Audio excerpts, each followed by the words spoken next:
É o sexto livro da série onde os serviços secretos britânicos têm um braço juvenil.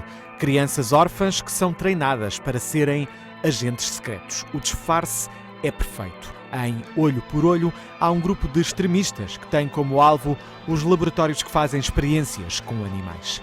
Man vs. Beast is the sixth book in the CHERUB series, and it's a story about the animal rights movement and the conflict between scientists who want to do experiments on animals and activists who basically try to stop it by any means necessary. And that's one of the things that makes the story interesting, because in the story you're never quite sure who the good guys and the bad guys are, because there obviously are reasons why you can do experiments on animals, and there are very powerful arguments against it as well.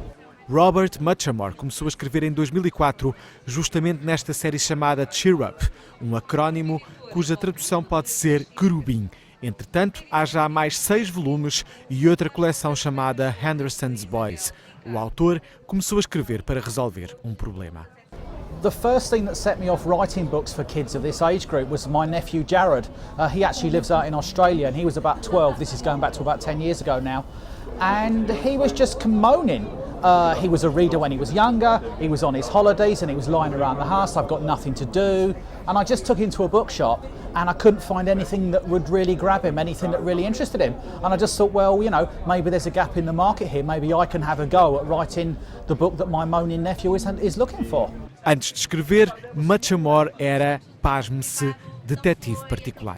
The private detective thing's really funny because it's like most jobs, you know, if you watch police in a cop show on TV, they're always running around and chasing and shooting and there's loads of action. And in real life it's quite mundane and quite boring. And being a private investigator is very much like that. You know, most days you'd make phone calls, you'd, you know, knock on people's doors, maybe ask them questions about their neighbours, look at a government database. It's all quite mundane and quite methodical. Like most jobs, it's not as exciting, but it does sound pretty cool in the cover of the book when you say you were a private investigator. So I'm not really supposed to tell anyone that it wasn't very exciting. O autor esteve na Feira do Livro de Lisboa.